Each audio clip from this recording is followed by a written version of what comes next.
Hello students, welcome to Adi Pathshala. This is the part 7th of Force and Laws of Motion, class 9th. इसके पहले 6 question हो चुके हैं इस exercise में. आज के वीडियो में क्वेश्चन नंबर 7 से शुरू करेंगे और देखेंगे कितने हो पाते हैं. ठीक है, कोशिश करेंगे ज़्यादा से ज़्यादा हो पाए. ठीक है, चलिए देखिए. क्वेश्चन नंबर 7 है, ध्यान से देखेंगे. NCERT का एक क्वेश्चन हम कराएंगे आपको. ठीक है, देखिए. एक 8000 kg का इंजन है, ठीक है, जो कि एक ट्रेन के 5 वैगन्स को 5 कंपार्टमेंट्स को कवर कर रहा है. ठीक है, तो हर एक का वेट 2000 kg है. बच्चे ये सबसे ज़्यादा कंफ्यूजिंग क्वेश्चन होता है. ठीक है, सबसे ज़्यादा कंफ्यूज करने वाला क्वेश्चन होता है. बहुत से बच्चे इसका मास काउंट कर लेते हैं. ठीक है, इसका मास काउंट नहीं करना है. क्यों नहीं करना, उसे समझेंगे.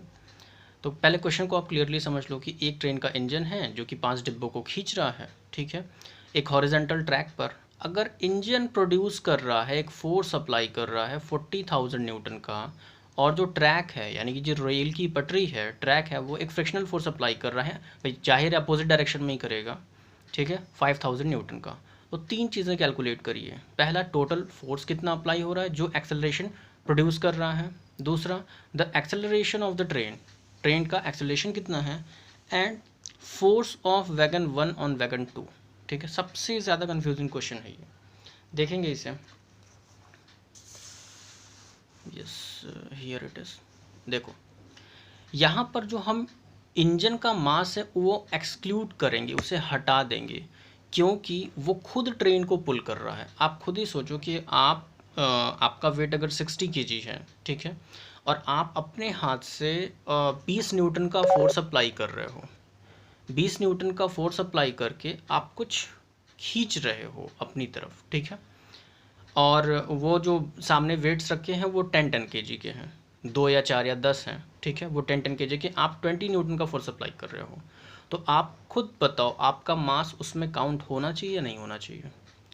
एनी हाउ फोर्स, उसको उस पूरे सिस्टम को केवल 20 न्यूटन फोर्स से मतलब है, जितना आप लगा रहे हो. जो लगा रहा है या जितना बड़ा मास उस फोर्स को प्रोड्यूस करा, उससे उससे कोई लेना देना नहीं है. सेम यही चीज़ यहाँ अप्लाई होगी कि अब ये बॉक्स है, उससे जुड़ा हुआ एक बॉक्स है, और कोई बहुत बड़ा सा ऑब्जेक्ट या 100 kg का कितना भी इन छोटे छोटे बॉक्सेस को खींच रहा है. ठीक है, तो उस केस में ये इसका मास जो होगा वो कैंसिल हो जाएगा, उसको नेग्लेक्ट कर देंगे. ठीक है, NCERT में इसका आंसर भी इसी के रिस्पेक्ट में दिया हुआ है, बट मे बी वो मिसप्रिंटिंग है. ठीक है, देखेंगे. तो टोटल मास हमें काउंट करना है. भाई मास कितना है, एक डब्बे का जो मास है वो 2000 kg है. तो 5 डब्बे हैं हमारे पास. ठीक है, 5 वैगन्स हो गए, टोटल हो गया 10,000. ठीक है, 5 2 10, 10,000. पहली चीज़. अब उसने बोला find the net accelerating force. Net accelerating force कितना है. इंजन प्रोड्यूस कर रहा है 40,000, फ्रिक्शन प्रोड्यूस कर रहा है, फिर जो फ्रिक्शन अप्लाई हो रहा है वो हो रहा है 5,000. ठीक है, देख पाओगे. यस, 5,000. तो जब इसे सब्ट्रैक्ट करेंगे तो टोटल वैल्यू आ गई 35,000 न्यूटन. ये फोर्स आ रहा है. मास उधर हमें क्लियर हो चुका है कि एग्जैक्टली हम मास कितना कंसिडर करेंगे, 10,000 kg. अब बोला find the acceleration of the train. Train का एक्सेलरेशन कितना होगा ये बताइए. ट्रेन का जो एक्सेलरेशन है, force upon acceleration equal to क्या होता है, F equal to m a होता है. F equal to m a होता है. एम को इधर भेज दो, ए निकल जाएगा. Force upon mass, value apply करेंगे 35,000 अपॉन 10, कट किया, वैल्यू है 3.5 मीटर पर सेकंड स्क्वायर. ये आ गया पूरे सिस्टम का एक्सेलरेशन. मतलब ट्रेन का हर एक जो वैगन है, हर एक जो डब्बा है, वो इसी एक्सेलरेशन से मूव करेगा. ठीक, अब जो तीसरा क्वेश्चन है, ठीक है, वो आप जो नई NCERTs आ रहे हैं उसमें से उसे हटा दिया गया है. ठीक है, तो आप देखोगे force applied by wagon 1 on wagon 2. इसको करने के 2 मेथड्स हैं. आपको जो मेथड पसंद है उससे कर लेना.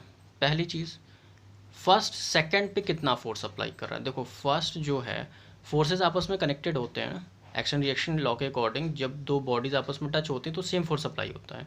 अब ये केवल इस डब्बे पर तो फोर्स लगा नहीं रहा है, ये जो भी फोर्स लगा रहा है वो सब इधर जाके डिस्ट्रीब्यूट हो रहा है. तो इसके लिए ये पूरा का पूरा एक सिस्टम के तौर पे काम करेगा. और अभी पता चला था कि जो फोर्स अप्लाई कर रहा है उसको कंसीडर नहीं करेंगे, तो ये हटा दिया गया. अब देखो कि इस सिस्टम पे कितना फोर्स लग रहा है. तो आपको मास इनटू एक्सेलरेशन पता है, उससे इसे देखेंगे। सबका मास कितने डब्बे हैं, 1 2 3 4, 4 हैं, 4, हर एक का मास कितना है 2000, और टोटल एक्सेलरेशन पूरे सिस्टम का कितना है 3.5। अप्लाई करो यहाँ पे, मल्टीप्लाई करोगे, आंसर आ जाएगा 28,000 न्यूटन, सीधा सा है। अगर ये चीज़ नहीं, देखो ये 9th लेवल के अकॉर्डिंग बताया गया है, ठीक है। अब एक क्वेश्चन है, इसी क्वेश्चन को क्लास 11th के अकॉर्डिंग बताते हैं, ठीक है। कोशिश करिएगा, आप शायद समझ लो इसे।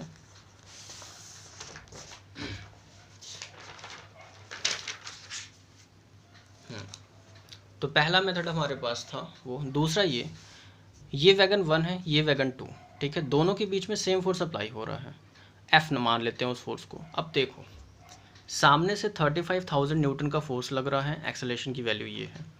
एक फोर्स इधर अप्लाई हो रहा है, फर्स्ट वाला यानी फर्स्ट जो वैगन है वो सेकंड पे इतना फोर्स लग रहा है। मतलब अगर हम एफ बनाएं, अभी एफ वगैरह का कॉन्सेप्ट आपको शायद ना क्लियर हो, फिर भी ऐसे मोटे मोटे पे समझो कि यहाँ से 35,000 जा रहा है, ठीक है, फोर्स लग रहा है, इधर से एफ नाम का फोर्स ही अप्लाई कर रहा है, लेकिन बॉडी भाग इधर ही रही है, तो यानी कि ये ज़्यादा होगा ना।